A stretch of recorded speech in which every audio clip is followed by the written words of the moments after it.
systematic review. Untuk literatur review dan systematic review ini kemarin pada waktu pandemi awal di tahun 2020 itu banyak digunakan oleh kakak kelas kalian ya, terutama yang lulusan tahun 2020 ya, yang awalnya itu mereka ambil data langsung. Nah kemudian karena ada pandemi akhirnya berpindah ke literatur review. Nah apa itu literatur review? Jadinya literatur review ini kita mengumpulkan jurnal, buku yang sesuai dengan permasalahan yang kita hadapi saat ini. Jadi di saat kalian memilih atau sudah disetujui sebuah permasalahan atau judul, nah di situ kalian harus bisa mengumpulkan permasalahan atau judul yang hampir sama dengan apa yang kalian teliti. Seperti itu namanya literatur review. Jadi saya ceritakan dulu, literatur review itu mereview jurnal-jurnal yang sudah ada sebelumnya dengan judul, variabel, atau tempat yang hampir sama dengan yang kalian teliti.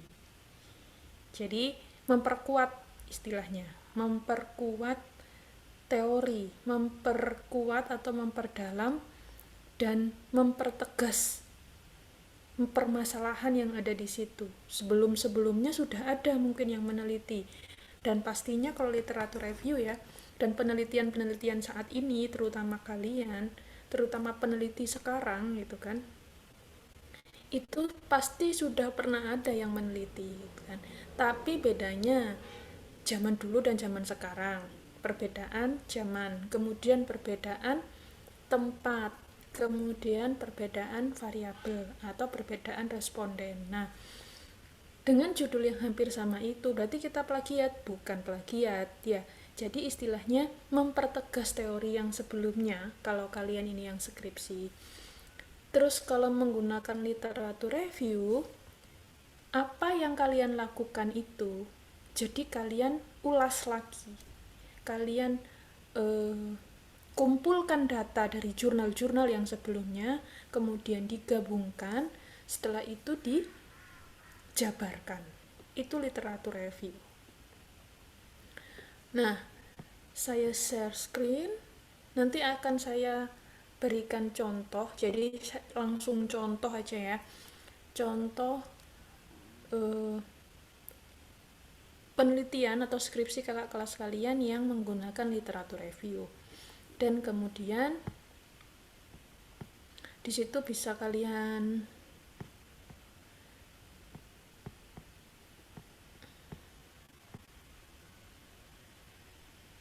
lihat juga nanti. Nah ini ini contohnya ya, tapi saya sampaikan dulu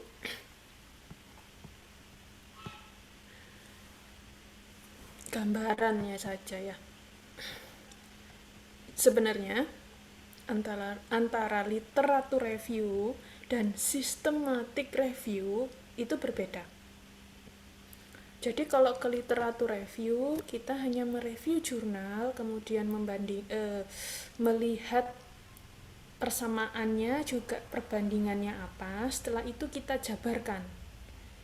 Jadi istilahnya penelitian di tahun 2015 misalkan, pada waktu itu hasilnya seperti ini. Hasilnya misalkan yang lansia, pada waktu itu lansia itu butuh banyak dukungan.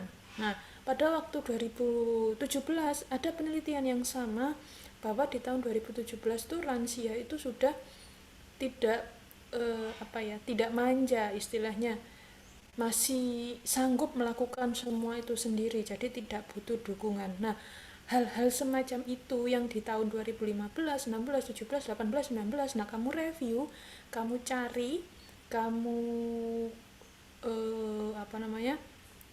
kamu rangkum, kemudian kamu sampaikan dalam bentuk deskriptif. Nah, itu literatur review. Kalau systematic review hampir sama tapi lebih mendalam. Jadi kalau systematic review itu butuh beberapa tahun, istilahnya agak lama daripada literatur review. Harus sistematik dan ada caranya. Dan kebetulan yang systematic review ini saya pun juga masih belajar ya. Jadi ini sesuatu hal yang baru juga buat saya. Saya akan sampaikan banyak untuk yang literatur review. Nah, kalau yang systematic review saya juga baru pelatihan gitu kan. Itu lebih mendalam dan juga kalau kalian menggunakan systematic review bisa nggak lulus-lulus karena itu perlu bertahap. Mereviewnya itu perlu bertahap dan mengikuti hasil dari penelitian yang sebelumnya. Jadi untuk kalian yang memang nantinya kalau memang nanti penelitiannya tentang literatur review tidak langsung turun ke lapangan dan menggunakan review jurnal, yang tepat adalah menggunakan literatur review. Nah, literatur review sendiri di sini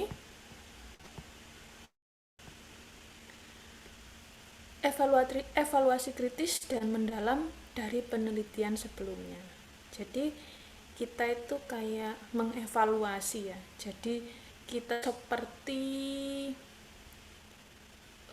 juri istilahnya. Kayak juri gitu ya.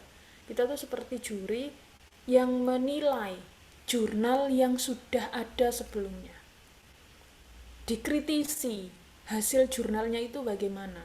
Nah, tapi bukan jurnal yang asal kita ambil jurnalnya. Jurnalnya yang sesuai dengan permasalahan atau penelitian yang sudah disetujui oleh kalau kalian pembimbing, ya. Nah, ringkasan dan sinopsis bidang penelitian tertentu yang memungkinkan siapapun yang membaca makalah tersebut dapat menemukan alasan dalam melakukan penelitian. Literatur review yang baik mengevaluasi kualitas dan temuan-temuan penelitian sebelumnya. Tuh, ya. Nah, saya tunjukkan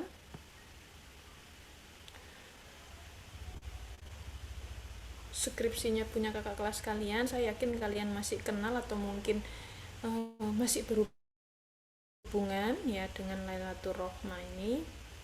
Sekarang masih nurse ya. Kebetulan yang gampang saya cari punya dia. Yang untuk sebelum-sebelumnya sebenarnya banyak ada. Tapi ini yang mudah saya sampaikan. Terlihat ya? Apa kurang besar? Terlihat. Oke. Ini judulnya punya kakak kelas kalian. Hubungan dukungan keluarga dengan kemandirian lansia dalam pemenuhan aktivitas sehari-hari.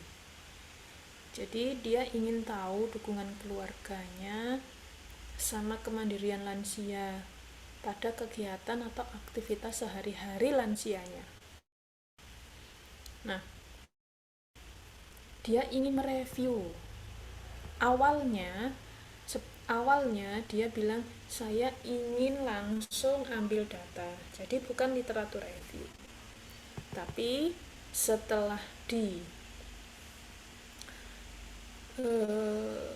waktu itu setelah puncak pertama COVID, kemudian COVID landai, nah di situ saya sebagai pembimbing setuju. Tapi setelah itu COVID naik lagi, akhirnya beralihlah dia ke dukungan keluarga dan kemandirian lansia dalam pemenuhan aktivitas sehari-hari dengan literatur review. Akhirnya dia tidak bisa ngambil data langsung ke responden. Kalau yang satunya punyanya kakak kelas kalian juga sama-sama mau literatur review, tapi karena data itu masih bisa disebar atau kuesioner itu bisa disebar dan yang menjawab adalah temannya sendiri atau mahasiswa tingkat akhir, jadinya dia tetap ngambil data dan diolah. Kenapa Bu kalau punyanya Kak Lailatul ini tidak sama seperti yang satunya? Dia tinggal sebar kuesioner aja, ambil data, kemudian dianalisis. Kekurangannya, respondennya dia lansia. Nah, kalau kuesioner itu disebar tanpa didampingi, belum tentu lansia itu bisa menjawab semuanya. Ya, ada yang mungkin asal jawab, ada yang istilahnya di saat itu disebar belum tentu dia membaca, atau istilahnya kadang ada yang rewel lansia ya nggak mau baca, nggak mau jawab kalau tanpa didampingi. Nah, karena dia juga memilihnya di sekitar daerah dia lansianya. Bu, bagaimana kalau sebar Google Form? Oke, sebar Google Form. Ke keluarganya? Oke, ke keluarganya. Apa iya keluarga yakin yang menjawab adalah lansianya? Ya, kadang di saat disebar Google Form, kita aja, saya, kalian gitu kan, ada Google Form hadir di grup, kadang langsung dibaca enggak atau tidak, pastinya enggak, pastinya cuma dilihat aja dulu, baru kalau ayo segera dikumpulkan penting, nah itu baru dibuka gitu kan. Kadang kalau apalagi itu tanpa sesuatu yang membuat mereka tertarik untuk mengisi, nah itu nanti kesusahan. Nah, biasanya kalau penelitian secara langsung, kita memberikan tanda terima kasih kepada responden karena membantu kita. Meskipun lah itu mungkin hanya donat satu dan air mineral gitu kan. Itu aja sudah, wah terima kasih Mbak, nggak usah repot-repot, mungkin seperti itu. Tapi tetap diisi dan kita mendampingi itu diisi. Tapi kalau Google Form disebar, saya yakin nggak semuanya mau mengisi. Nah, akhirnya atas dasar itu dia memilih dan saya juga menyarankan untuk menggunakan literatur review yang memang pada akhirnya dia merasa kesulitan untuk mencari jurnal yang mirip dengan penelitiannya dia. Nah, gini ya. Jadi ceritanya seperti itu. Jadi nanti kalian, misalkan nih, kalian sudah punya permasalahan yang mau dijadikan sebuah judul, kalian harus siap di saat seperti yang saya sampaikan tadi. Mau ambil data, terus kemudian nggak jadi, kalian yang pertama yang harus kalian lakukan adalah siap-siap untuk searching jurnal yang banyak, yang variabelnya hampir mirip dengan penelitian kalian. Nah, kenapa kenapa harus banyak Bu gitu kan? Soalnya jurnal yang akan kalian review nanti ada syaratnya. Nanti akan ditanyakan juga oleh penguji bahwa berapa jurnal yang kamu dapatkan dari 50 atau 100 misalkan, berapa yang kamu sortir, yang kamu review kemudian, dan alasannya apa. Jadi jurnal nasional itu nantinya hanya sekitar 40% dan jurnal internasional sekitar 60%.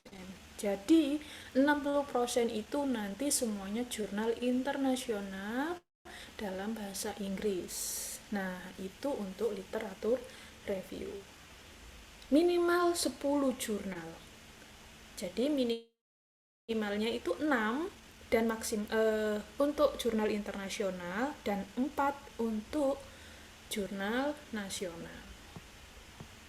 Nah, bagaimana Bu cara pembuatannya? Jadi saya langsung aja ya. Mungkin nanti ada dari salah satu dari kalian atau beberapa dari kalian yang penelitiannya menggunakan literatur review. Jadi saya nggak terlalu banyak teori nanti ya. Kita langsung sama untuk semuanya hampir sama. Bab satunya juga hampir sama.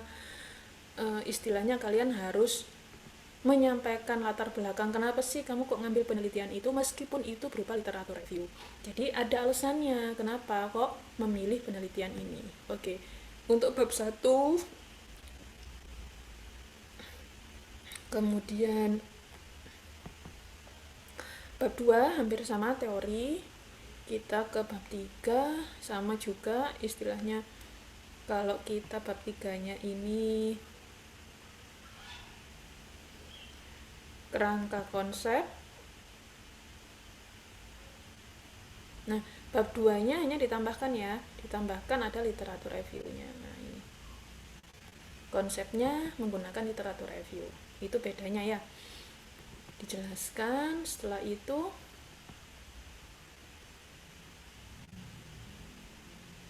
ke kerangka konsepnya bersama. Nah, ini dia bab 4-nya yang berbeda.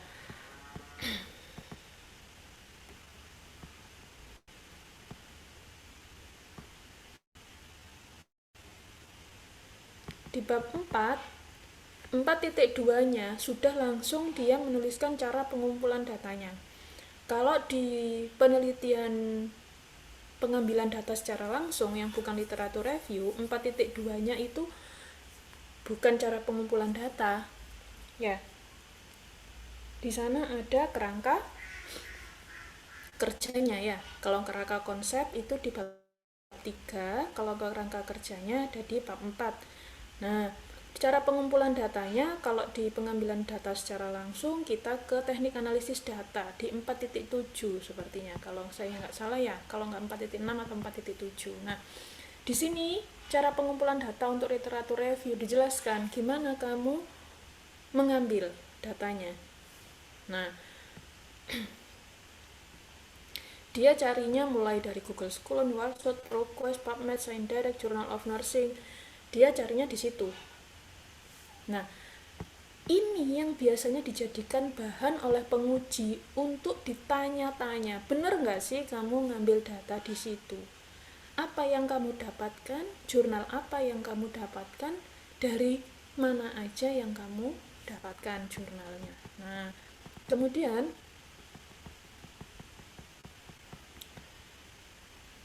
di sini dia menjelaskan gimana caranya dia ngambil data, ya. Dia pakai keyword apa. Nah, di situ dijelaskan. Ambil data di sini maksudnya adalah gimana caranya dia cari jurnal yang variabelnya hampir mirip dengan penelitian dia. Ini di sini dia juga menggunakan format PICO. Kriterianya mulai dari populasi yang dia lihat dalam jurnal itu, populasinya bagaimana. Kemudian untuk intervensi, nah karena ini hubungan tidak ada intervensi ya, bukan komparasi ya. Jadi kalau ingat yang kemarin saya sempat bilang bedanya antara korelasi sama komparasi. Kalau korelasi itu tidak ada intervensi, korelasi itu biasanya ada intervensi. Nah, karena ini judulnya dia tentang hubungan atau korelasi, jadi intervensinya dia tulis tidak ada intervensi. Kemudian komparator, tidak ada pembanding. Nah, kalau misalkan judul penelitianmu ada pembandingnya, silahkan ditulis. Nah, di sini semua kriteria yang ada di dalam jurnal yang dia ambil itu yang dia kriterianya harus ada ininya. Nah, study design and publication type, publication years sama language. Ini hasilnya. Dari seleksi, dia harus jelaskan juga berapa artikel yang dia dapat. Nah, jadi saya ingatkan sama kalian, ini kebetulan ada catatan saya, hanya ini revisi akhirnya dia ya. Oke. Jadi di sini dia bilang dia dapat 70 artikel gitu kan. Dari mana?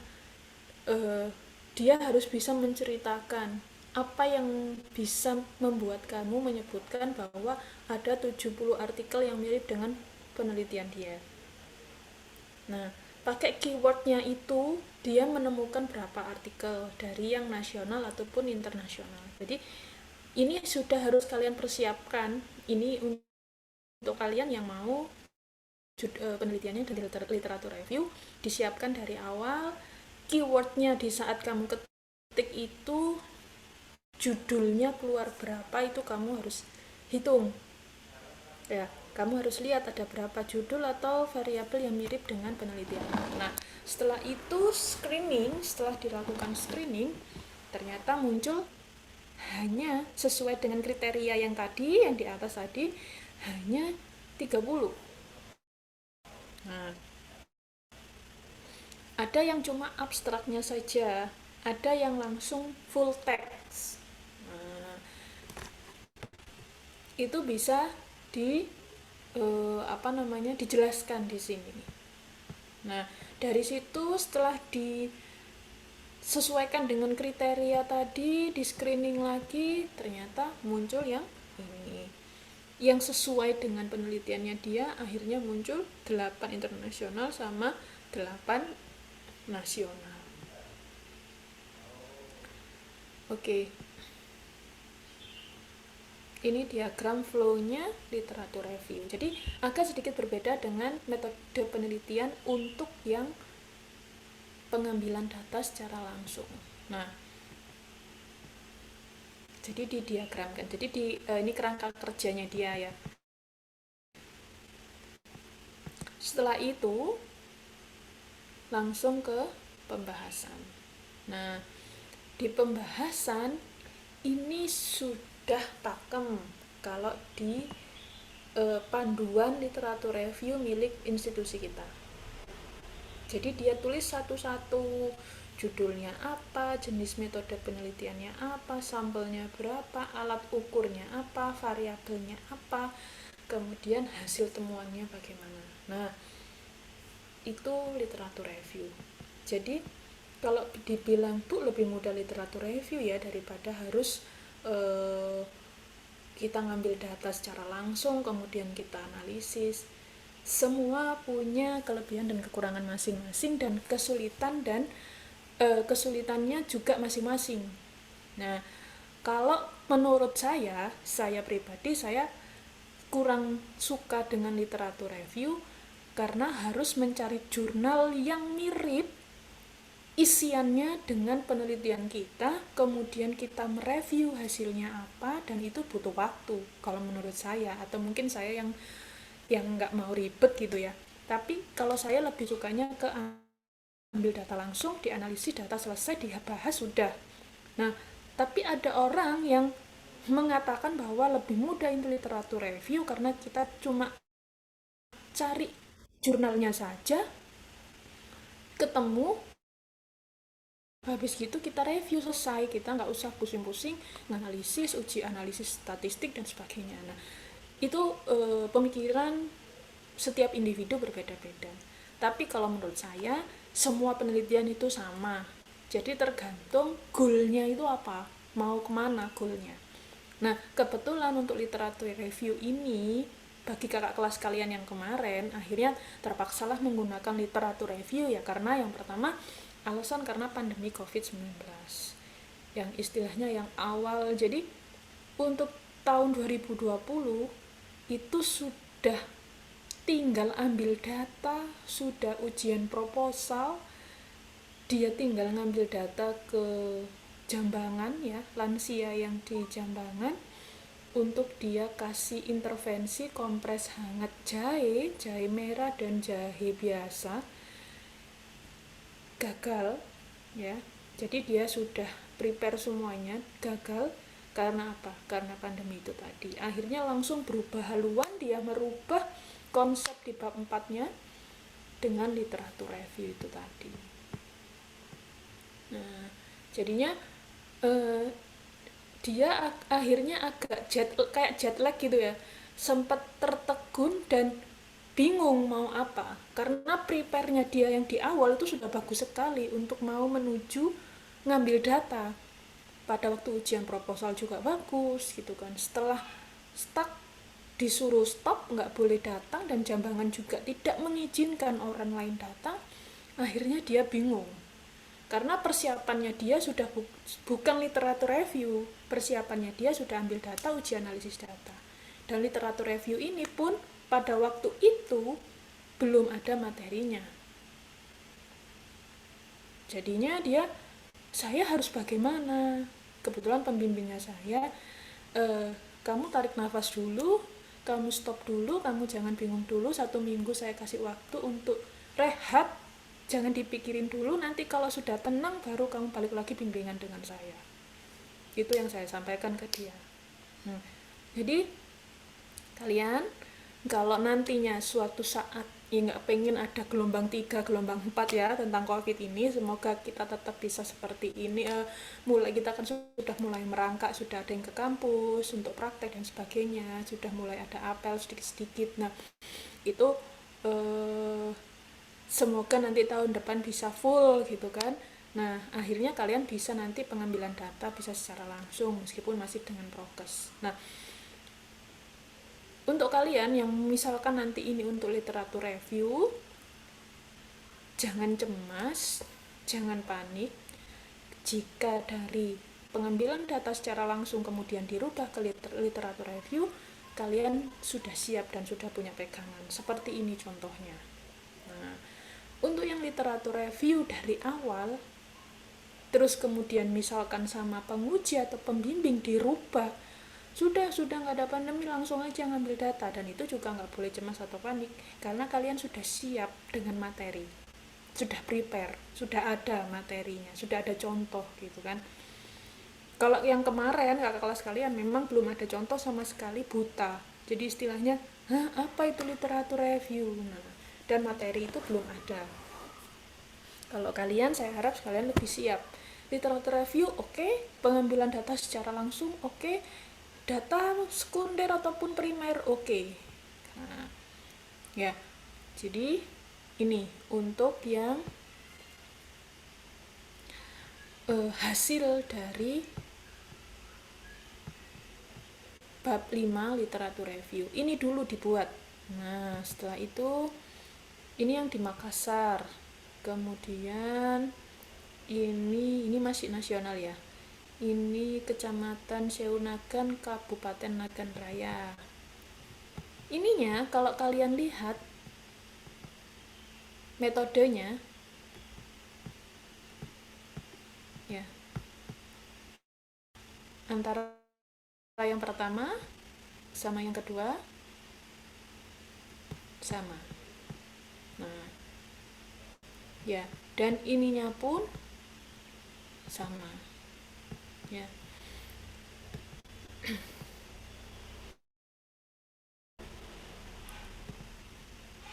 Nah nanti susahnya yang menurut saya dia sangat bingung untuk cari jurnalnya itu yang nasional, yang internasional, karena nggak semua teknik pengambilan datanya dan metode desain penelitiannya itu sama, meskipun variabelnya sama tapi di dalamnya itu ada yang mix method, ada yang kualitatif. Nah judul hampir sama tapi di dalamnya nggak sesuai. Nah itu yang akhirnya kan jadi screening, itu akhirnya yang di screening. Nggak semuanya judul kamu ambil, bu ini bu sama semuanya, tapi di dalamnya nggak sesuai atau nggak sama metodenya. Nah itu harus di screening lagi. Nah yang kita ambil atau yang sesuai, yang kita pilih itu yang metodenya hampir sama. Ini jadi dijelaskan hasilnya dari judul, desainnya, respondennya, instrumennya, kemudian variabelnya. Nah, di sini adalah hasil kesimpulan yang ada di jurnal masing-masing. Hasilnya itu apa? Nah, setelah ini dirangkum ya, ini kan seperti dirangkum ya. Hasilnya bagaimana? Nah, itu baru dibahas. Apa yang bisa diambil dari penelitian-penelitian tadi? Kesimpulan dari awal yang pertama, jurnal awal sampai jurnal ke-16. Nah,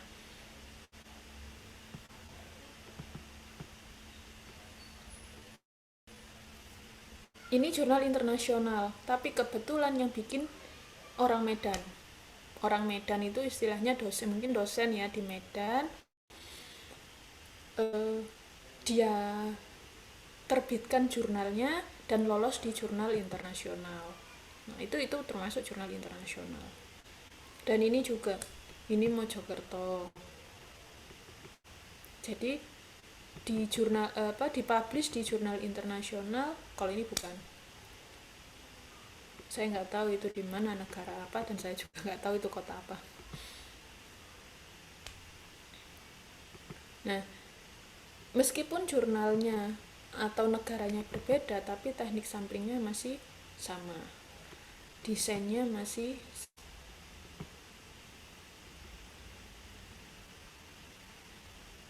Nah, ini ada yang berbeda. Di sini dia pakai logistik regresi. Nah, hasilnya ini berarti di dalamnya itu, di dalamnya penelitiannya dia, logistik regresi sama chi-square itu sama-sama mencari hubungan. Hanya bedanya kalau yang chi-square lebih sederhana, kalau logistik regression di sana dia menghasilkan sebuah rumus. Hasilnya itu nanti ada rumusnya, dan rumus itu untuk memperkirakan atau istilahnya memprediksi bahwa misalkan nanti lansia ini keluarganya tidak mendukung, apa yang akan terjadi. Ini untuk logistik regression. Jadi kalian bisa memperkirakan atau memprediksi 1 tahun atau 2 tahun ke depan dengan statistik.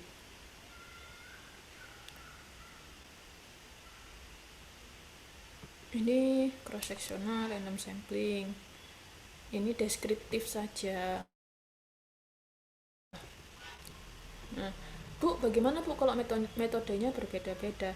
Nggak apa-apa metodenya berbeda, yang penting hasilnya, kesimpulannya itu mengerucut, istilahnya sesuai dengan apa yang kita mau. Nah, di sini kemudian dia menjelaskan pembahasannya. Nah,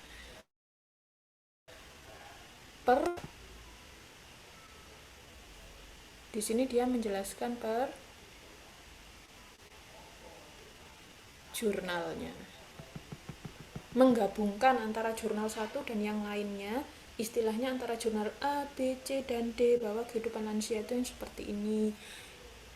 Kemudian jurnal C, D, E, F yang seperti ini. Nah, dia gabungkan jadi satu. Tapi, nah ada tapinya. Pada waktu dia ujian, ada salah satu dosen yang ingin dia menjelaskan atau menjabarkannya itu tidak gabungan. Jadi, satu-satu, tetap satu-satu.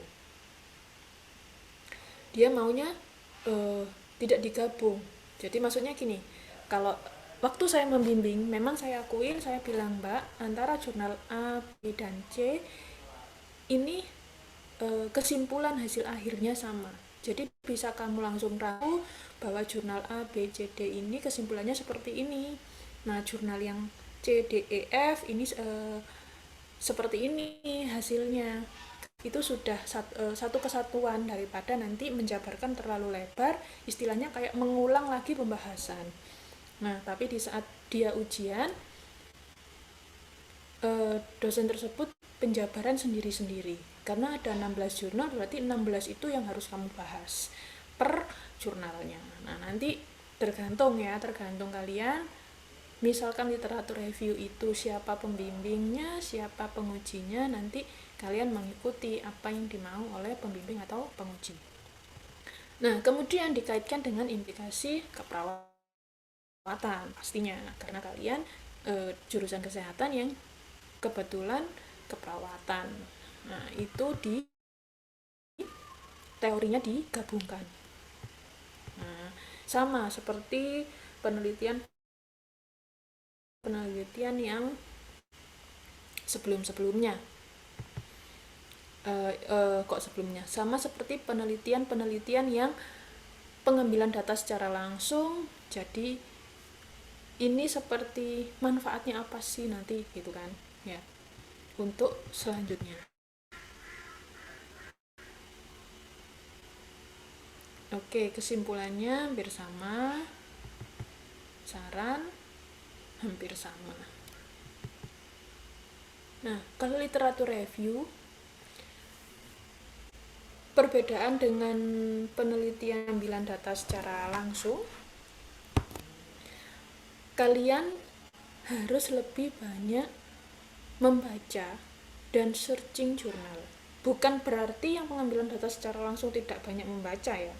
Sama, semuanya sama. Untuk kalian mendapatkan sebuah teori dan daftar pustaka. Karena daftar pustaka ini pun untuk pengambilan data yang secara langsung dengan uji analisis data statistik itu harus banyak dan menggunakan Mendeley. Jadi kalian kalau Mendeley saya harap semuanya sudah punya ya, karena Mendeley kemarin sudah diajarkan juga dan dibiasakan ya kan. Jadi saya harap sudah pada punya semua di laptop masing-masing aplikasi Mendeley. Nah kemudian untuk literatur review ini, sebenarnya literatur review ini bisa juga dipakai untuk penelitian-penelitian yang uji analisis. Maksud saya bukan penelitiannya literatur review ya, bukan. Jadi gini, kalau kalian mau melakukan penelitian, pasti kalian membaca jurnal-jurnal atau buku-buku sebelum kalian memasukkan itu di bab 1 atau bab 2. Nah, itu saya namakan juga seperti literatur review. Karena kalian harus mereview dulu jurnal-jurnal itu. Nah, kalau yang penelitiannya literatur review murni, nah jurnal yang kamu baca itu kamu ambil, kutip, kamu taruh. Nah, tapi kalau yang penelitian secara langsung itu tidak. Jadi kamu hanya kutip beberapa saja. Nah, setelah itu yang kamu sendiri yang mengolah kata-kata itu kamu sendiri, dan hasil juga pembahasannya pun yang mengolah kamu sendiri. Hanya mereka atau jurnal-jurnal ini kamu butuhkan untuk mempertegas hasilmu di bab 5, bab 6 ya kan? Bab 5 ya kalian ya, hasil dan pembahasan. Nah, di bab 5 setelah hasil kamu sudah dapat, nah di pembahasan itu kamu pertegas, ini loh hasil saya bahwa dukungan keluarga itu ada hubungan aktivitas lansia. Dari mana? Kok bisa kamu mengatakan? Nah, ini uji analisis data saya seperti ini. Diperkuat dan dipertegas dengan jurnal dari ini. Nah, itu bedanya. Ya, jadi kamu melakukan dan kamu memperkuat dan mempertegas dengan jurnal yang sudah ada atau buku yang sudah ada sebelumnya. Itu.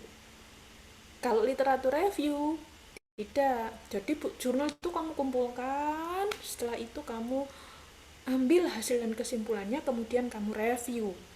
Nah, itu bedanya. Ya. Oke. Itu aja dari saya untuk literatur review sampai kita ke daftar pustaka. Nah, dari sini kalian bisa lihat untuk ininya juga sudah selesai. Lampirannya juga nggak sebanyak yang tian secara langsung. Ya, lampirannya mungkin hanya seperti ini karena dia kan nggak datang ke tempat ya. Jadinya mungkin nanti lampiran-lampirannya itu jika diminta oleh pengujinya, jurnal-jurnalnya itu dilampirkan atau mungkin abstraknya saja. Kalau jurnalnya dilampirkan semua di bundle, tebelnya ampun-ampun gitu kan, apalagi kalau sampai 16 jurnal. Satu jurnal ada yang bisa 8 sampai 10 lembar. Kalau 16 bayangnya sudah 160 gitu kan. Dari 10 lembar sudah jadi 100 halaman lampirannya sendiri. Ada yang memang seperti itu. Ada yang cukup abstrak kan, jadi cukup 16 lembar lampirannya. Nah, ada yang seperti itu. Ya. Oke, ini untuk lampiran-lampirannya. Kalau lampiran-lampiran nanti di penelitian secara langsung ya beda lagi. Bedanya ya nanti ada uji statistiknya, kemudian aja kuesionernya dan sebagainya. Oke, sampai sini ada yang ditanyakan tentang literatur review? Izin bertanya. Iya, silahkan. Ini Mbak Arju Rohmata. Oke. Siap izin Bu. Untuk proposalnya sendiri, apakah literatur review ini sama dengan penelitian biasa? Hampir sama.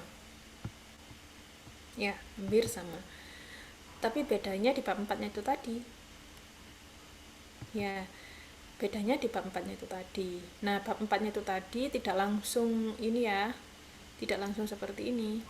Jadi cukup cuma sampai dia ini dia sudah menjawab semuanya. Nah, cukup sampai sini.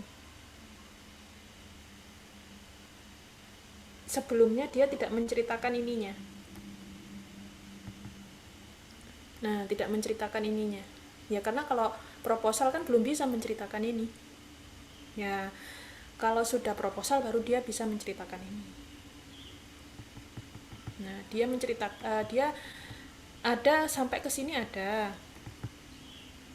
Dia menceritakan gimana dia ngambilnya di sini.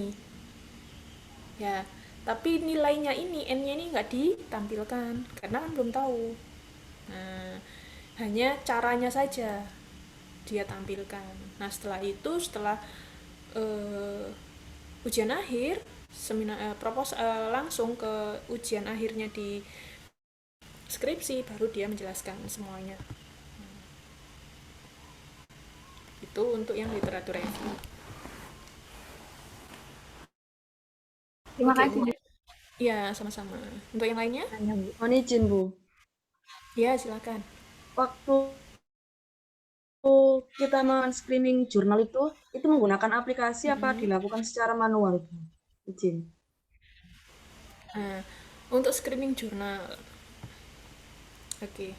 Screening jurnal itu kita melakukannya kemarin manual.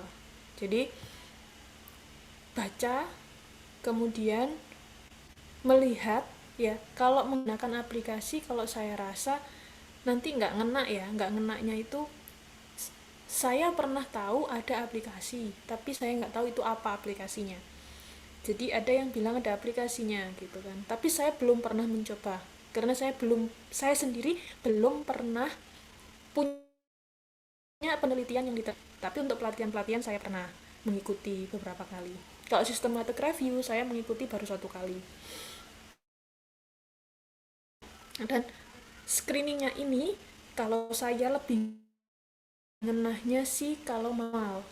Jadi kalian bisa tahu dalamnya, bisa baca. Di saat ditanya pada waktu penguji bertanya, ini jurnalnya apa, isinya apa, hasilnya apa, kenapa kamu bisa menyebutkan hasilnya seperti ini, kamu bisa langsung menyampaikan. Makanya saya bilang bedanya literatur review sama yang lainnya, literatur review ini lebih harus banyak membaca dan memahami. Bukan hanya dibaca, tapi juga dipahami. Jadi screening dulu, dibaca kriterianya, ya, judul, variabelnya di awal, kemudian teknik samplingnya, kemudian desainnya, kemudian respondennya, terus variabel tadi di awal ya, kesimpulan akhirnya. Nah, ini kalian lihat. Kalau ini yang awal dulu untuk screening dilihat. Nah, setelah itu ketemu sudah, baru dibaca dalamnya secara mendalam atau dipahami. Karena itu tidak seperti skripsi atau tesis ya. Jurnal itu mungkin hanya 6-10 halaman. Ya, lebih tipis.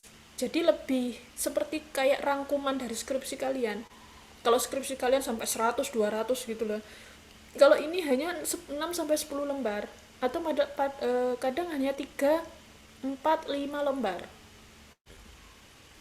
Dan itu sudah disetujui, istilahnya sudah diakui oleh dunia, istilahnya sudah jurnal itu jurnal internasional yang sudah bereputasi gitu kan, berindeks Scopus gitu. Nah, itu jurnal itu yang kamu lihat pertama, saya kasih saran abstraknya dulu kamu baca. Karena di abstrak itu sudah ada variabelnya, sudah ada tekniknya, sudah ada desainnya, sudah ada jumlah responden, kemudian sudah ada hasil. Nah, setelah abstrak ini kamu pahami, kamu bandingkan, kamu baca, setelah itu screeningnya dari situ. Baru memahami secara keseluruhan.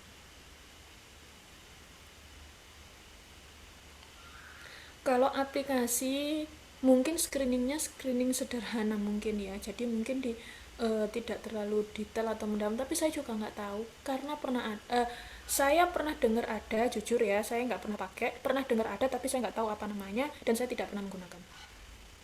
Kalau misalkan ini siapa Mbak Dewa ya, Dewa Ayu ya, misalkan Bu ada saya punya gitu kan, saya mau pakai aja, it's okay nggak masalah. Yang penting ya, yang penting di saat ada pertanyaan atau apapun itu tentang salah satu jurnal, itu harus siap menjawab dengan jelas.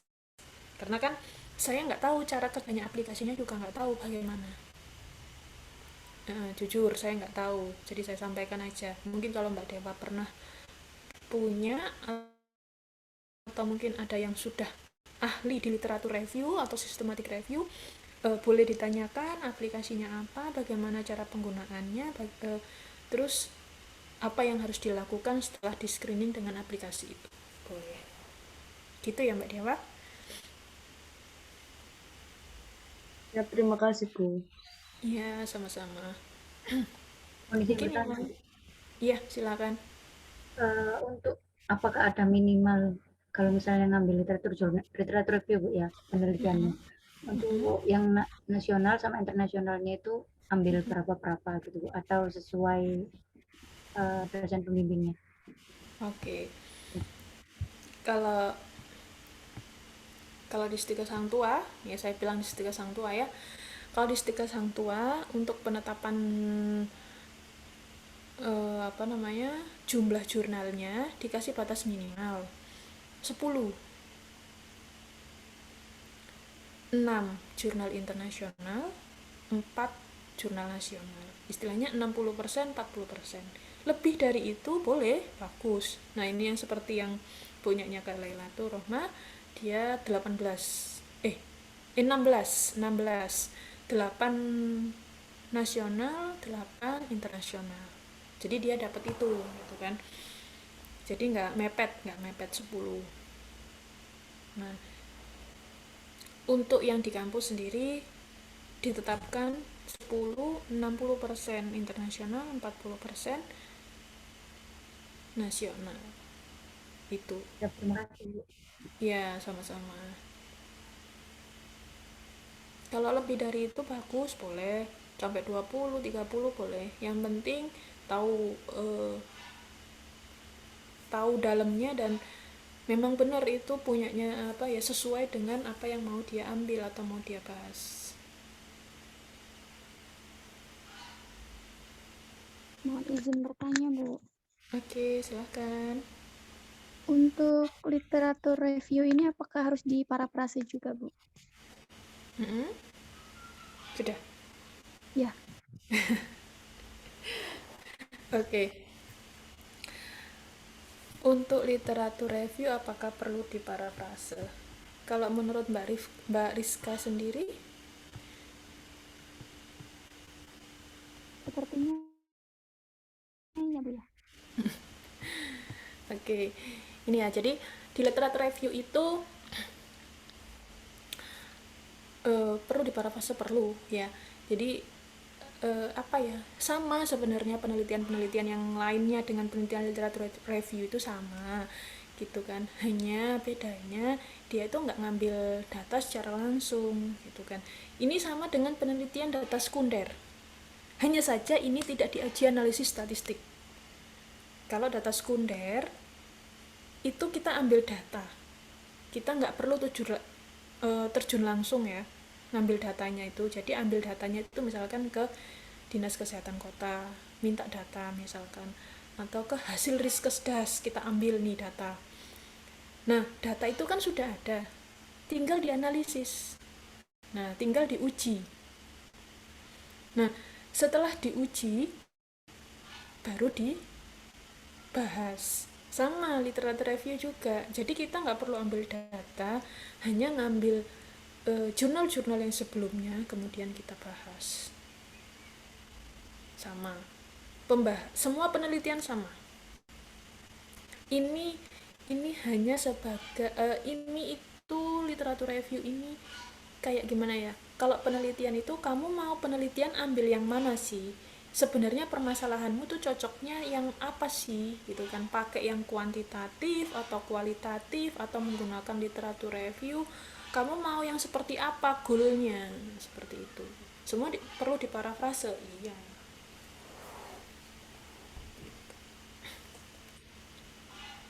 Oke, gitu ya Mbak. Ya, terima kasih, Bu.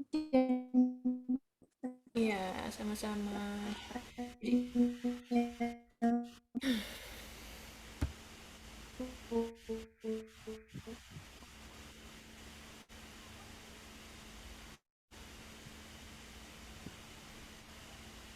Izin ini bertanya, ada Bu. yang, ya siapa? Mohon izin bertanya. Mm-mm. Siap, saya Bella, Bu. Iya, iya, silakan. Kan tadi kan kata Bu Citra, Kak Mm-mm. Lailatul Rohma mau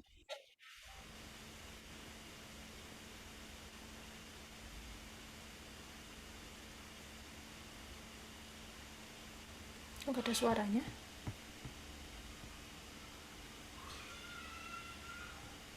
Sinyalnya mungkin di Indonesia. Iya, iya. Pakai ini aja di kolom chat boleh. izin ulangi, Bu. Iya, suaranya putus-putus. Oh iya, siap. Langsung saja boleh apa, Bu? Iya, iya. Oke, silakan. Tanya langsung. Bu, siap. Mohon izin, Bu. Kan tadi kan Kak Ila awalnya mau mengambil penelitian langsung ke Mm-mm. lansia ya, Bu ya. Mm-mm. Iya. Untuk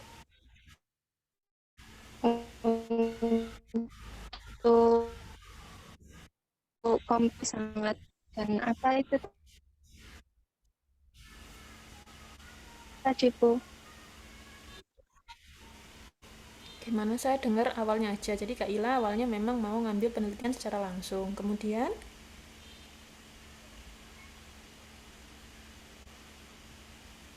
putus lagi suaranya. Ya Allah. Mm. Lalu Kemudian, lalu kan karena pandemi melonjak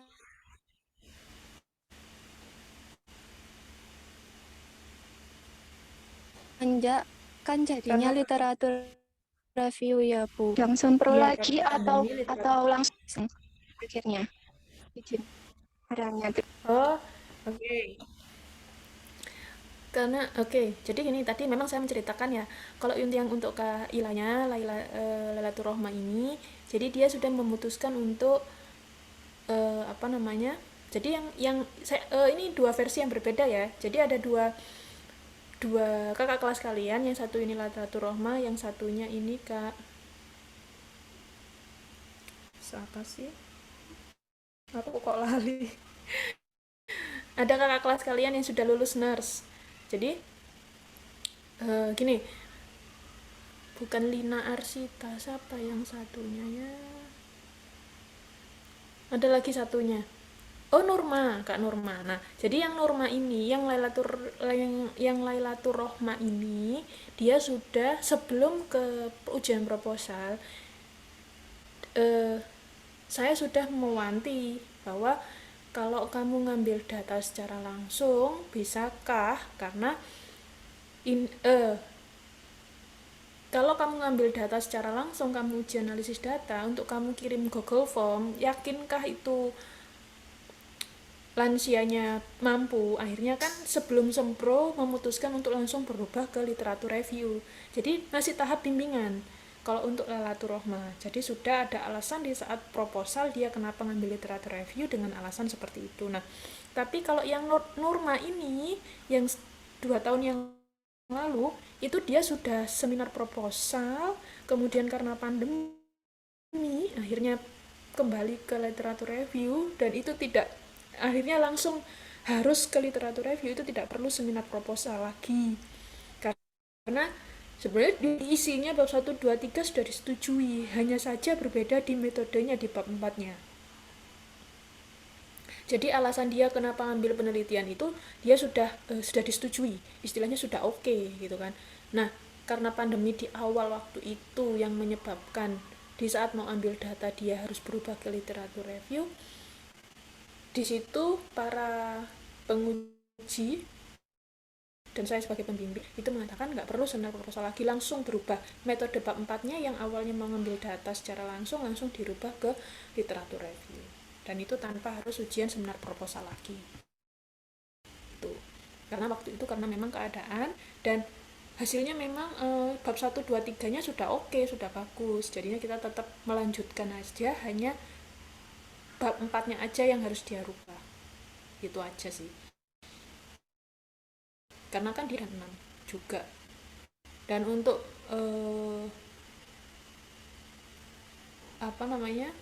untuk yang norma ini, di saat dia harus merubah bab 4 memang itu agak kesulitan, yaitu tadi yang saya ceritakan, kesulitannya dia belum pernah mendapatkan materinya dan harus merubah ke sana, jadinya kayak belajar dulu dianya baru merubah bab 4-nya. Dan itu tanpa seminar proposal lagi, jadi langsung.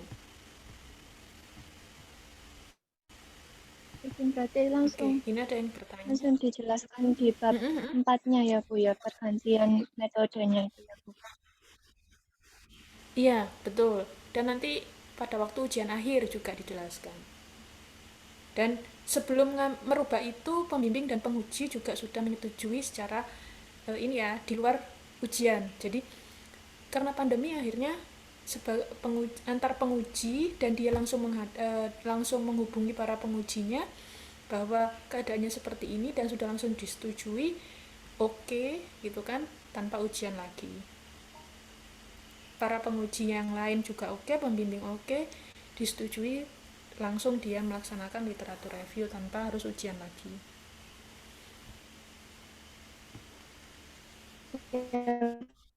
Terima kasih Bu. Ya, sama-sama. Oke, ini saya jawab pertanyaan dari Vita Sabila. Izin bertanya, Bu, untuk literatur review jurnalnya menggunakan metode sama atau tidak sama itu tidak apa-apa dan variabel harus sama. Apakah mungkin bila kita mendapatkan jurnal kurang dari 10 dikarenakan masih minimnya penelitian tentang variabel yang kita ambil? Lalu apa yang harus dilakukan? Ijaran, terima kasih. Oke. Saya jawab yang pertama dulu ya. Untuk literatur review jurnalnya menggunakan metode yang sama atau tidak sama itu nggak apa-apa. Nggak sama itu tapi ada ininya ya, ada tetap dalam kaidah ya. Kayak tadi kalau penelitiannya korelasi ya uji analisis statistiknya ya tentang korelasi ya, dari mulai chi-square, kemudian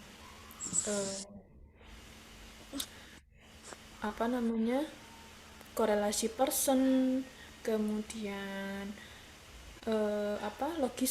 regresi, nah hal semacam itu. Jadi harus setipe ya, harus sama-sama waktunya, sama-sama yang menguji korelasi. Nah kalau komparasi ya harus sesuai, ya mungkin bisa menggunakan, kalau yang pertama, kalau komparasi itu kan ada uji T ya, nah tapi yang satunya bukan uji T Bu, satunya menggunakan Mann-Whitney, Wilcoxon, ya sama, mereka itu sama, yang satu parametrik, yang satu non parametrik gitu kan. Kalau yang korelasi Person, Spearman ya sama, ya kenapa Bu yang satu parametrik, satu non parametrik, mungkin yang satu datanya tidak normal, yang satu datanya normal. Nah hal semacam itu, jadi kita juga harus bisa tahu di dalamnya ya. Jadi kita juga harus bisa tahu bahwa kok dia pakai yang satunya variabelnya sama, mungkin judulnya hampir sama plot gitu ya, tapi kok dia desain uji statistiknya kok dia yang satu parity test dan independent test, yang satu Wilcoxon dan Mann-Whitney. Wah, nggak dipakai, nggak sama metodenya, bukan, itu sama gitu kan, itu sama, hanya saja bedanya satunya parametrik, satunya non parametrik, ingin melihat. Nah dilihat dulu dalamnya, kenapa kok beda, mungkin karena di saat uji normalitas datanya nggak normal, tapi hasilnya sama, ke belakangnya kesimpulannya sama, ingin membandingkan sebelum dan sesudah dan antar kelompok. Nah jadi kita harus jeli juga di situ ya, Untuk desainnya pun juga. Nah, desain yang mau diambil cross sectional, kalau case control, kalau cohort boleh, itu analitik ya.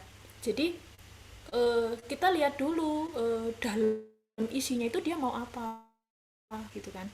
Kalau mix method asalkan sesuai, kalau mix method ini ya, jadi ada kualitatif, ada kuantitatif. Nah, kita kan ambil yang kuantitatif nih misalkan, yang kualitatif ya sudah ditinggal. Nah, yang kuantitatif itu sama dengan penelitian yang mau kita maksud, desainnya, cara pengambilan datanya, hasilnya, ya sudah kita pakai, it's okay, nggak masalah. Hanya meninggalkan yang kualitatif, tidak kita bahas, seperti itu. Nggak apa-apa. Kalau misalkan sama Bu, sama semua, ya nggak apa-apa juga, bagus gitu kan. Nah, kalau misalkan jurnal yang kita dapat kurang dari 10 batas minimnya gitu kan, apa yang harus dilakukan? Sampai saat ini gitu ya, sampai saat ini belum ada penelitian literatur review yang jurnalnya kurang dari 10 yang saya tahu gitu kan. Itu ya mungkin sekitar, kalau di statistik ya sekitar 5% lah ya, 5% dari 100% mungkin memang belum ada untuk kita meliteratur review penelitian yang sebelumnya belum ada, atau penelitian baru mungkin ya. Kayaknya belum pernah ada sih, pasti lebih dari itu. Karena apa? Karena kalau setiap kita mau screening itu ya, setiap mau kita cari judul dengan keyword, itu keluarnya sudah hampir ratusan dengan keywordnya aja. Nah, kita belum screening dalam-dalamnya gitu kan. Dengan keywordnya itu ya keyword dari variabel-variabel kita. Nah, itu aja sudah pasti yang keluar pasti banyak. Kalau minim dari 60% sama 40% bisa dituker.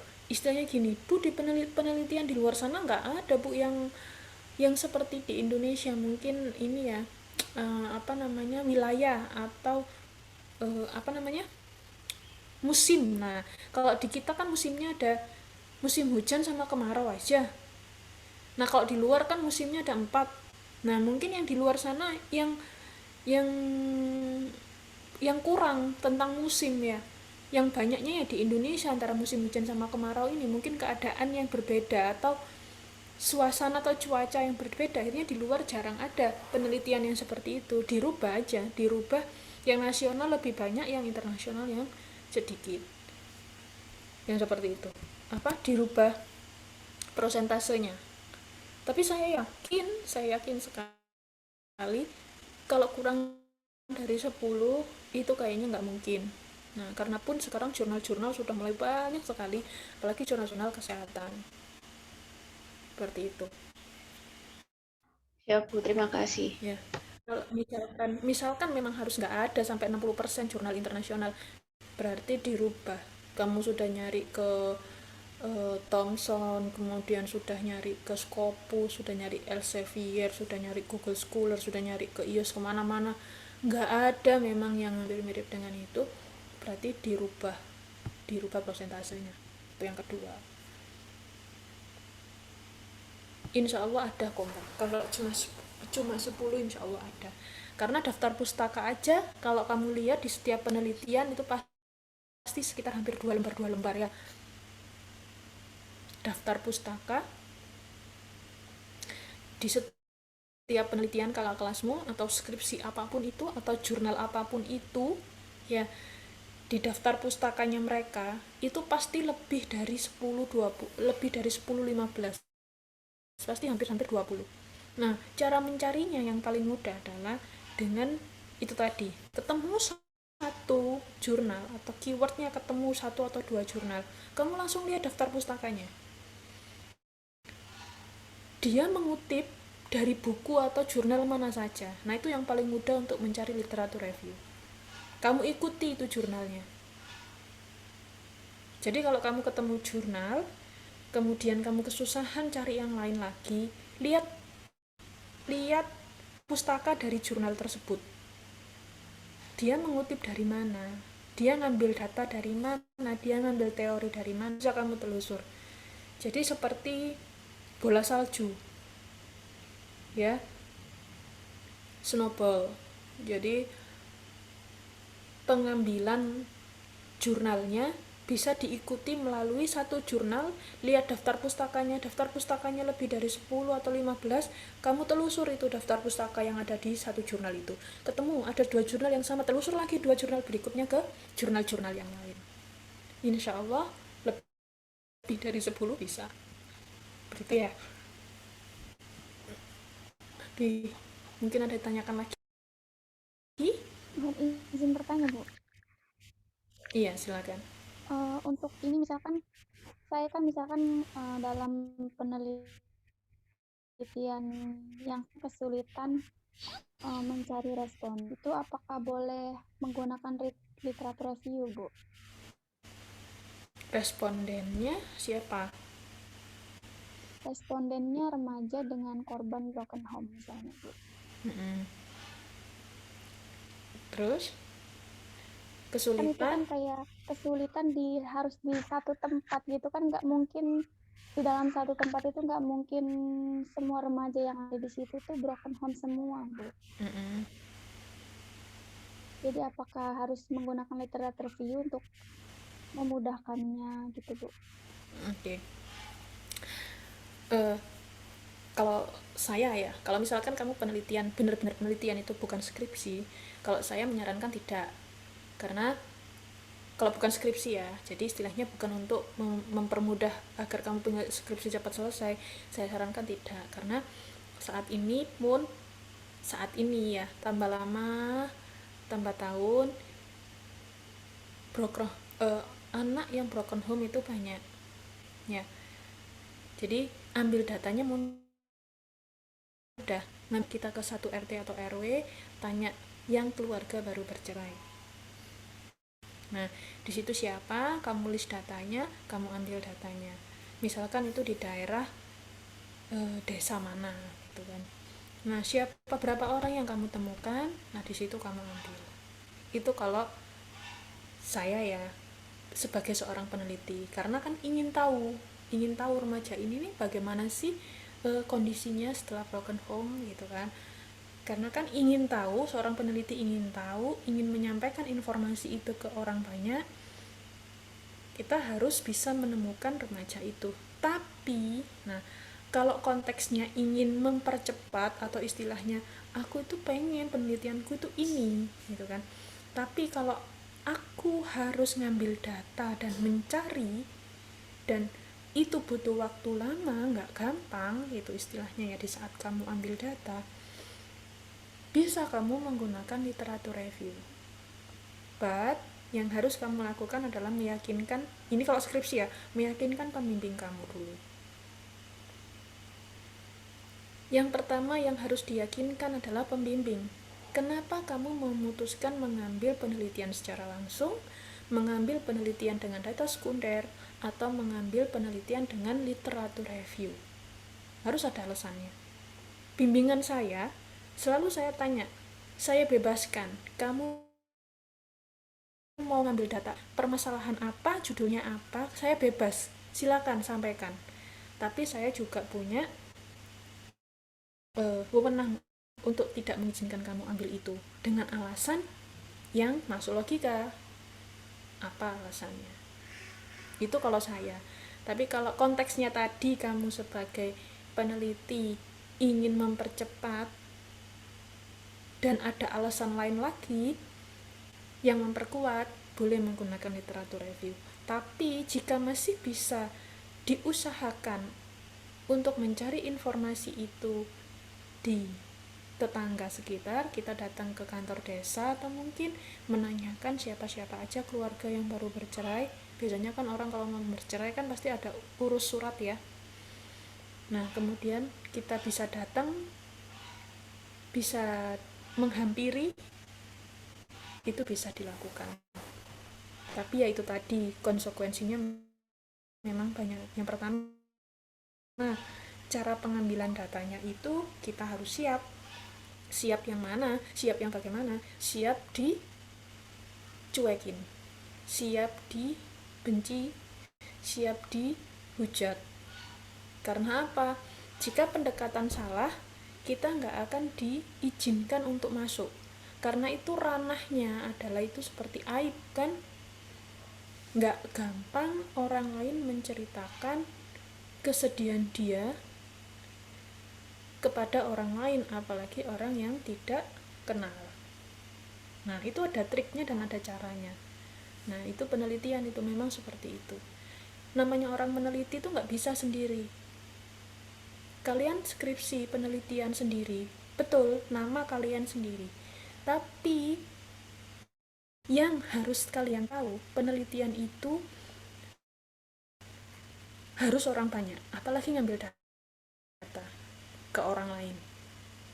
Yang pertama, kalian harus melibatkan orang lain. Yang pertama, tokoh yang ada di sana, agar kalian bisa gampang untuk ambil datanya. Orang yang dituakan di sana, orang yang dipercaya di sana. Kalau kalian ujuk-ujuk datang ke rumahnya, oke, dapat izin dari Pak RT gitu kan, terus datang ke rumahnya, Bu, izin, saya sudah dapat izin dari Pak RT ambil data. Sopo awakmu? Pak RT lo durung ngomong nang aku. Istilahnya seperti itu. Bukan tentang masalah broken home atau apapun, ambil data yang lain misalkan, ingin tahu balitanya gitu kan. Kalau dia tidak berkenan, kamu nggak akan dapat. Jadi penelitian itu kita melibatkan orang lain, kemudian kita harus tahu bagaimana caranya mengambil hati orang itu.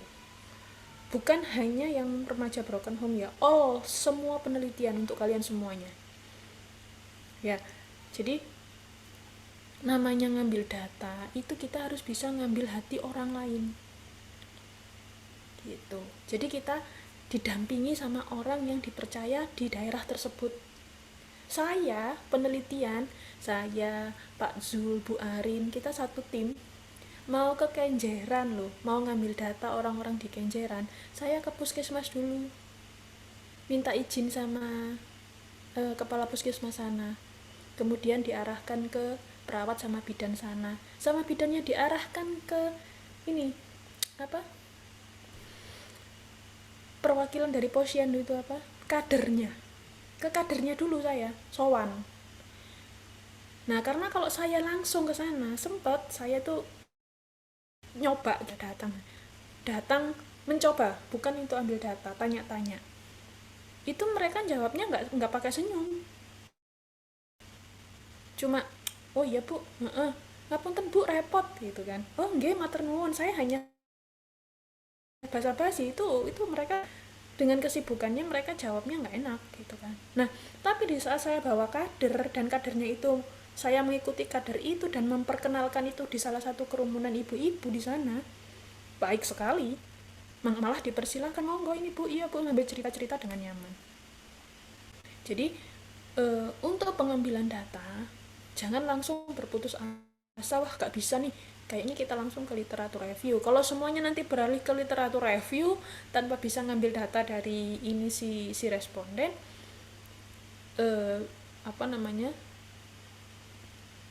nanti nggak ada penelitian yang langsung ngambil data. Jadi istilahnya gini, nggak salah Mbak Rizka untuk misalkan pun langsung ke literatur review, boleh, tapi ya Mbak Rizka harus punya alasan yang kuat yang bisa disampaikan ke pembimbing atau penguji, kenapa kok Mbak Rizka pengen judul itu tapi dengan literatur review. Nah, itu alasan yang harus kuat yang bisa disampaikan. Jadi gitu ya, boleh Bu, boleh, nggak apa-apa, yaitu harus punya alasan kuat. Sama seperti yang si Lailatul Rohmah pun saya sampaikan, dia ngotot mau ngambil data langsung, terus saya kasih gambaran, kemudian saya suruh coba dia datang, saya suruh coba dia kirim Google Form gitu kan, ya nihil. Karena apa? Di saat dia datang ada lansia di daerah sekitarnya, tapi sama keluarganya tidak diizinkan karena pandemi, ya kan, istilahnya hal semacam itu. Nah, harus punya alasan dulu secara logis, kemudian disampaikan. Boleh, silakan. Itu gambaran aja ya Mbak Rizka ya. Iya siap Bu, mohon izin Bu. Apakah ada kriteria tertentu dalam perbedaan judul misalkan untuk literatur review ataupun skripsi? Kriteria tertentu untuk judul tidak ada sih. Jadi apa ya, tergantung. Jadi gini, kalau sekarang itu banyak judul-judul penelitian yang tanpa harus diberitahukan bahwa ini penelitian hubungan atau perbedaan atau perbandingan. Jadi contohnya kayak punya si Lailatul Rahma tadi, di depannya dia tulis hubungan yang awalnya itu sudah saya buang gitu kan, tapi oleh penguji lain tetap harus disampaikan atau dipakai gitu. Oke, ikutinlah penguji karena penguji yang menguji kamu, jadi ditampilkan lagi. Jadi ini ya,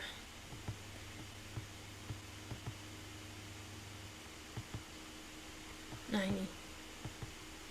ini hilang, itu sudah bagus. Dan judul penelitian seperti ini ya juga ada banyak istilahnya gitu, yang paling untuk sekarang ini malah diharapkan tanpa harus ada tulisan hubungan gitu. Dukungan keluarga dengan kemandirian lansia ini sudah penelitian korelasi ini, karena tanpa adanya intervensi.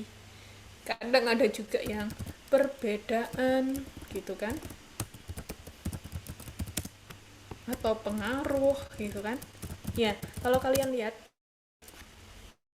ya, oke. Yang terpenting dalamnya. Jadi malah kalau kita upload ke jurnal-jurnal internasional yang ada tulisan hubungan, itu direvisi. Hubungan, perbedaan, pengaruh itu direvisi. Karena apa ya, sudah, itu kan sudah ada di dalamnya. Yang penting judulmu apa, variabelnya apa gitu. Karena di dalam jurnal internasional itu pun yang pasti dilihatnya ininya nggak terlalu panjang. Ya, kan ada ininya, ada formatnya. Nah, kalau kalian kan secara umum 12 kata. Kalau misalkan di SMP negeri ini dan sebagainya sampai ke belakang, di SMP negeri ini, kelas ini, jangan dimasukkan ke dalam ininya, utamanya, tapi dimasukkan di sini. Nah, dalam kurung di SMP negeri misalkan ya. Nah, ini nggak masuk dalam perhitungan 12 kata. Di SMP negeri 23 kelas 11 misalnya. Ya, kelas berapa kalau SMP ya? Kelas 9 ya. Surabaya. Nah, ini nggak masuk.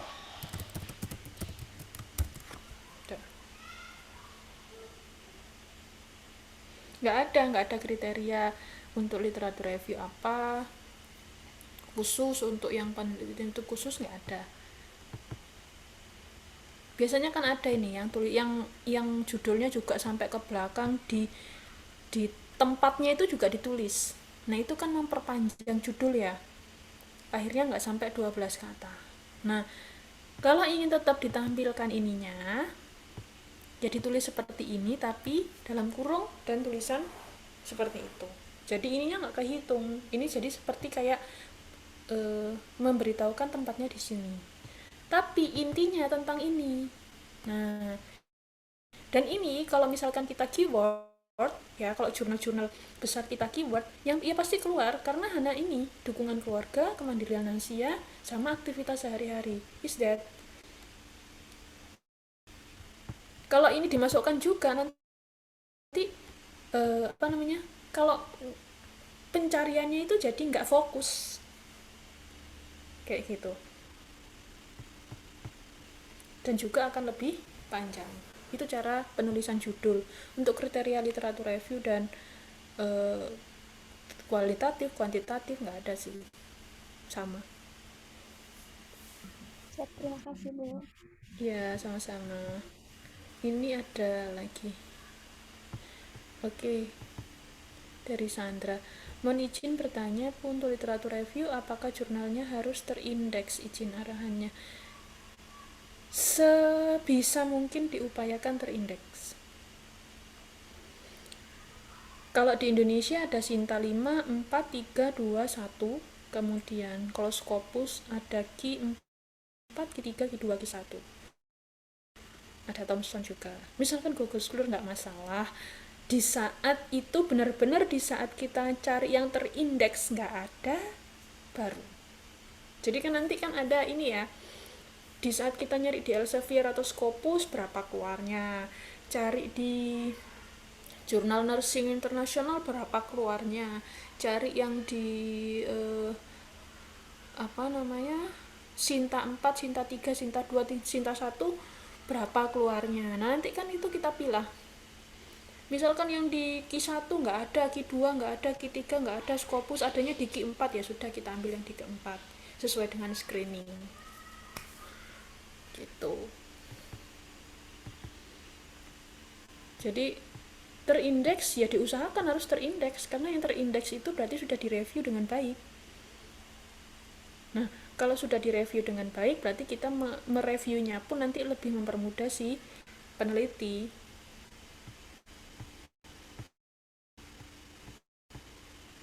Istilahnya mempermudah itu dalamnya berarti sudah direview dengan bagus. Kita tinggal ambil kesimpulan-kesimpulannya aja. Gitu. Nah, nanti biasanya ada si pembimbing yang langsung menyampaikan, kalau literatur review saya mau yang Scopus dan juga nasional minimal Sinta 4. Nah, 5 nggak mau. Jadi yang paling bagus kalau Scopus itu Q1, Q2, Q3, Q4. Jadi Scopus Q4 itu yang paling bawah istilahnya. Nah, kalau di Indonesia nasional itu Sinta yang paling bagus 1. Turun ke 2, 3, 4, 5. Gitu. Nah, kalau Sinta kadang dosennya nggak mau yang Sinta 5, maunya yang 4, 3, 2, 1. Ada yang seperti itu. Jadi ada dosen-dosen pembimbing atau penguji yang menargetkan jurnal minimal jurnal yang seperti apa. Ada yang seperti itu, ada yang sudah bebas saja, ada yang seperti itu. Nanti pada waktu screening, pada waktu ujian bisa menjawab, it's okay. Memang sih kalau saran saya kalau bisa di Sinta 4 itu kita menggunakannya. Sinta 5 jika memang Sinta 4 sudah nggak ada maksudnya dari 1, 2, 3, 4 memang nggak ada, Scopusnya 1, 2, 3, 4 nggak ada, oke kita ke yang 5 atau ke yang lain-lainnya, Google Scholar dan sebagainya. Tapi dicari dulu istilahnya kan gitu. Itu apa? Pilihan opsi terakhir gitu kadang. Oke, itu pertanyaan dari Sandra. Sudah terjawab ya? Ya, sama-sama. Oke, mungkin ada pertanyaan lagi?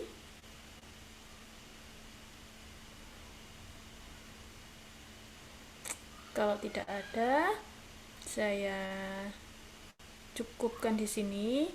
Saya yakin semuanya paham ya. Saya harap semuanya paham, dan saya yakin semuanya paham tentang literatur review ini, karena literatur review ini semua saya yakin semua pernah melakukan ya untuk review jurnal, untuk tugas kalian. Ya, pernah. Tapi kan satu jurnal kemudian kalian review. Nah, dulu pada waktu saya mengajar di kelas itu saya mintanya, jadi kemarin sempat kan ada penugasan, Bu, ini tugas proposal presentasinya acak atau satu-satu gitu ya. Ada yang menanyakan seperti itu sendiri-sendiri. Ada kan penugasan ya, biostatistik apa medpen ya, kemarin yang tanya ke saya mau presentasi medpen ya. Nah, saya mau presentasinya sendiri-sendiri. Karena apa? Itu sama seperti mereview. Jadi saya pengen tahu just kriteria yang tadi. Variabelmu apa? Kemudian, jadi saya kasih bocoran aja ya. Variabelmu apa? Kenapa kamu ambil penelitian ini? Kemudian desainnya apa di situ? Meskipun itu mungkin bukan proposalmu atau proposal orang lain, tapi paling tidak dengan kamu punya proposal itu, kamu tahu desainnya itu apa dan kenapa dia ambil desain itu, teknik samplingnya apa, respondennya berapa, kesimpulannya apa. Saya cuma tanya itu aja. Jadi dengan kamu membaca itu, dan kenapa kok seperti itu, nah itu yang nanti saya tanyakan di pertemuan akhir ya, 2 pertemuan terakhir ya.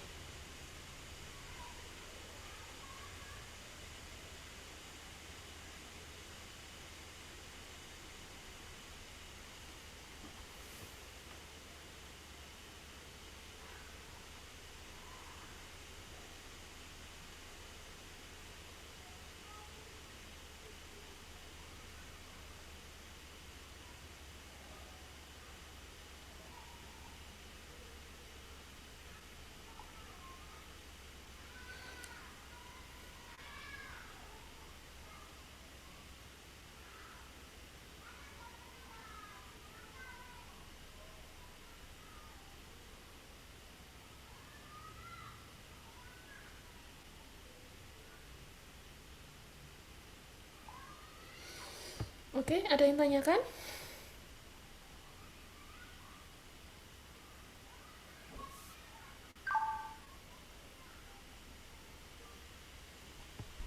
Kalau nggak ada, oh ini ada satu lagi. Oke, kalau ujian proposal diuji sama pembimbing skripsi saja atau penguji yang lain? Oke, penguji yang lain. Jadi pembimbingnya, kalau sebelumnya pembimbingnya itu 2, pengujinya itu 1. Tapi kalau yang tahun kemarin itu pembimbingnya 1, pengujinya 2. Jadi 3, ya setiap ujian itu 3 penguji, salah satunya juga pembimbing. Nah, kalau tahun ini saya juga kurang paham bagaimana. Kalau dulu 2 pembimbing 1 2. Kalau tahun kemarin 1 pembimbing, pengujinya 2. Nah, kalau tahun kalian saya belum tahu, pembimbingnya 1 atau 2, saya kurang paham. Tapi tetap 3 yang menguji, salah satunya pembimbing. Gitu. Sudah siap atau sudah punya mungkin judul, bukan judul, permasalahan yang akan dibuat menjadi judul penelitian kalian? Kalau itu sudah ada, diharapkan yang pertama kali yang harus kalian lakukan kenapa mengambil penelitian itu, kalian harus menyampaikan secara logika alasan kenapa kalian mengambil permasalahan tersebut untuk dijadikan sebuah judul. Nah, tapi saya menyampaikan sama kalian ya, jangan kecewa jika nanti ada pembimbing yang meminta kalian untuk melakukan penelitian sesuai dengan arahannya. Jadi ada pembimbing yang nggak mau atau istilahnya tidak bisa menerima judul dari kalian karena sudah terlalu sudah sering, sudah terlalu banyak dan sebagainya. Terus kemudian kalian diberi ini, kamu meneliti tentang ini, meneliti tentang ini. Nah, itu kalian harus siap. Kalau di awal saya bilang namanya seorang meneliti sesuai dengan passion, ya pasti ya. Jadi peneliti itu meneliti sesuai dengan passion. Kemudian meneliti itu harus sesuai dengan apa yang kita mau, namanya passion, kesukaan yang kita mau dan yang membuat kita tertarik. Tapi di saat pembimbing itu tidak setuju, kalian nggak boleh kecewa, karena kecewa di awal itu akan mengakibatkan terhambatnya hal-hal yang lain. Contohnya di saat mau mengerjakan males, kemudian gerutu, kemudian sebel. Nah, itu yang bikin sesuatu kalau dikerjakan itu nggak nyaman ya. Sama kayak kalau kamu pengen nyapu sendiri sama nyapu yang disuruh ibu, itu beda kan rasanya. Kalau nyapu sendiri bisa-bisa sampai kolong-kolong kasur, meja, apa istilahnya, pengen bersih-bersih itu semuanya bersih total, rumah itu bisa kinclong gitu. Tapi kalau di saat kalian sedang nggak mood atau males, sedang nggak pengen bersih-bersih, terus kamu disuruh bersih-bersih, paling cuma depan-depannya aja kamu sapu, nggak sesuai dengan hati gitu kan. Sama dengan skripsi. Memang kalau sesuatu hal dikerjakan dengan passion sendiri itu nyaman, enak. Tapi di saat itu nggak sesuai dengan passion, saya harap rasa gerutu atau istilahnya sebel itu dikurangin dulu. Mungkin di awal iya, tapi setelah itu harus bisa diredam, nggak boleh terusan, karena itu akan mempengaruhi, apalagi di skripsi. Ya, itu memang sudah suka dukanya ya, itu faktor eksternal dalam pembuatan skripsi. Faktor internalnya apa ya, dari kalian sendiri. Istilahnya jangan sampai pada waktu pengerjaan skripsi ada faktor internal yang mengganggu, karena faktor internal yang bisa mengelola kalian sendiri. Contohnya bertengkar dengan pacar, ini kan, itu internal kan, yaitu bawaan kalian ini apa namanya, apa ya,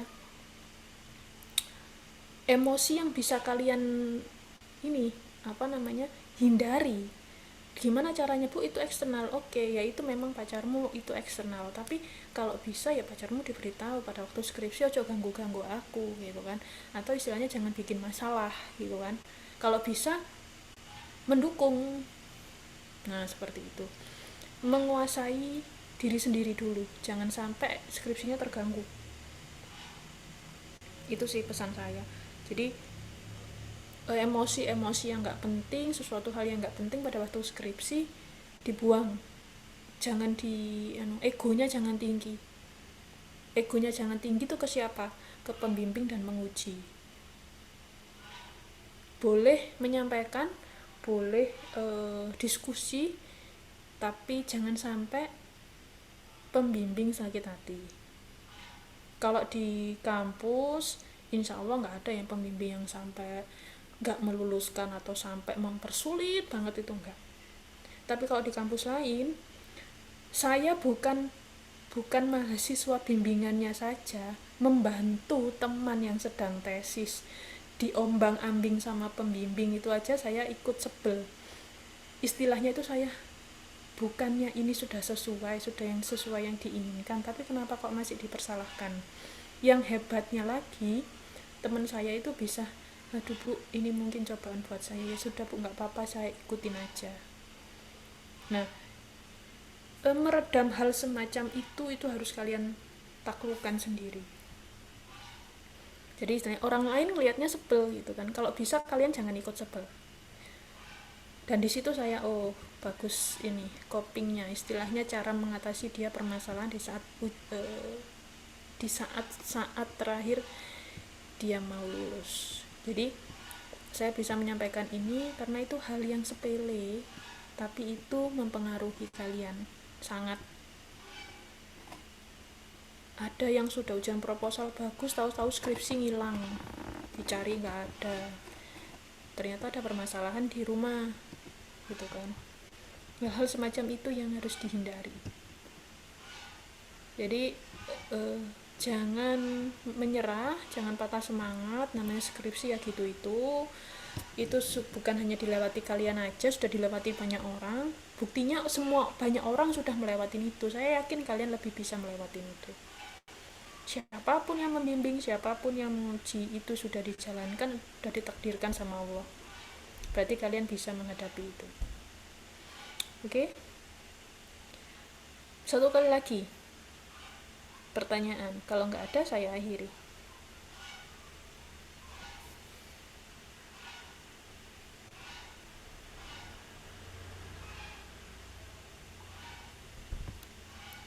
Oke, kalau nggak ada saya akhiri.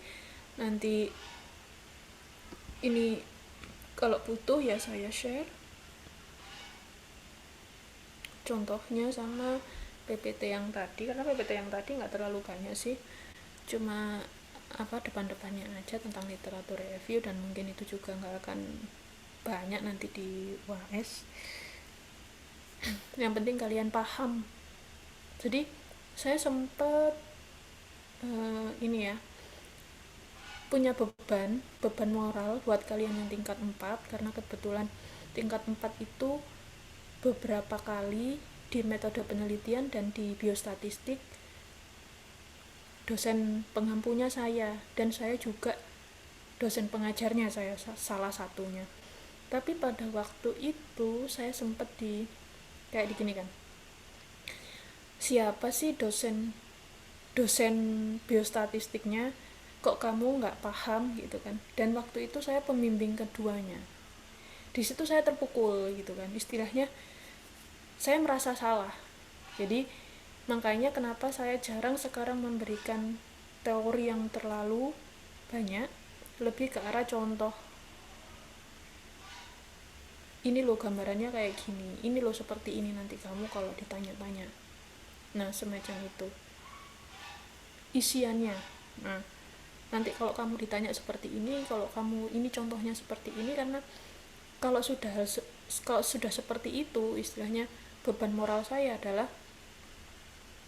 siapa dosenmu, siapa yang mengajar, kok kamu nggak bisa, itu beban moral bagi saya. Ya memang saya akui dalam satu semester untuk memahami langsung biostatistik dan medpen dalam satu waktu yang bersamaan tuh nggak gampang, apalagi belum pernah terpapar. Saya aja butuh nambah sekolah gitu kan untuk memahami ini, apalagi yang baru satu semester yang harus paham bener gitu. Saya paham itu, mungkin dia nggak bisa jawab karena dia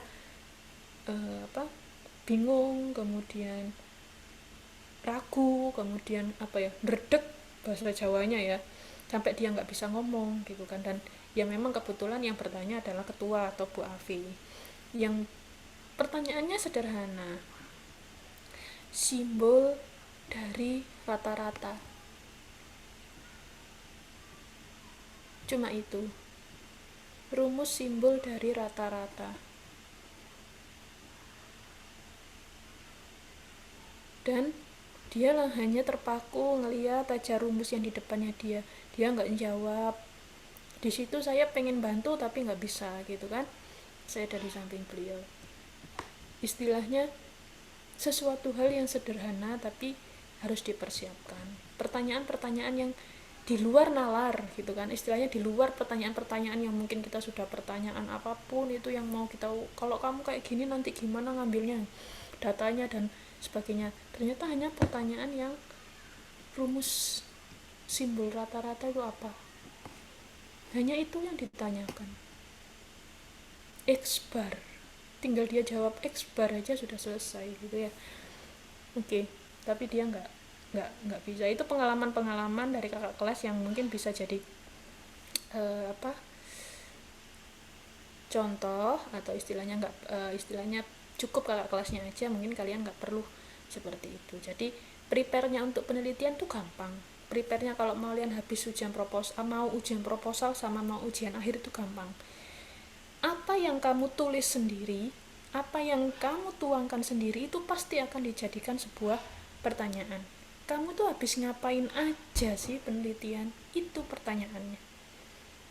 Kalau kamu tidak benar-benar melakukan sendiri, atau mungkin masih tidak memahami atau hanya membaca dan menulis, dan tidak kamu pahami apa yang kamu baca dan kamu tulis, hanya cuma contek aja atau nyontoh, wah hampir sama tak masukkan, hampir sama tak masukkan, tapi tidak kamu pahami dalamnya, pertanyaan-pertanyaan itu akan membuat kamu merasa aduh ujian proposal, aduh.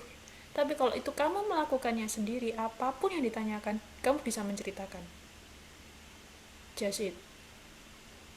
Jadi semua lebih ke arah, kenapa kamu kok ingin meneliti itu? Jawab dengan logis. Gimana caranya nanti kamu penelitian? Jumlah respondennya berapa? Di mana? Respondennya siapa? Kenapa kok ambil data di sana? Pertanyaan-pertanyaan itu yang kalau kamu nggak bisa jawab, berarti bukan kamu yang melakukan. Itu pertanyaan-pertanyaan itu. Itu pasti ditanyakan. Gitu ya. Oke, kalau nggak ada pertanyaan lagi, saya akhiri. Semangat terus untuk yang tingkat 4, semoga berjalan lancar, nanti skripsinya juga berjalan lancar, karena kurang beberapa bulan lagi kalian sudah akan mendapatkan nama pembimbing. Enggak ya, bulan depan kira-kira kalian sudah dapat nama pembimbing penelitian kalian, dan itu kalian sudah harus siapkan. gitu. Itu aja dari saya. Terima kasih atas waktunya. Saya akhiri, saya lanjut ke kelas berikutnya. Assalamualaikum warahmatullahi wabarakatuh.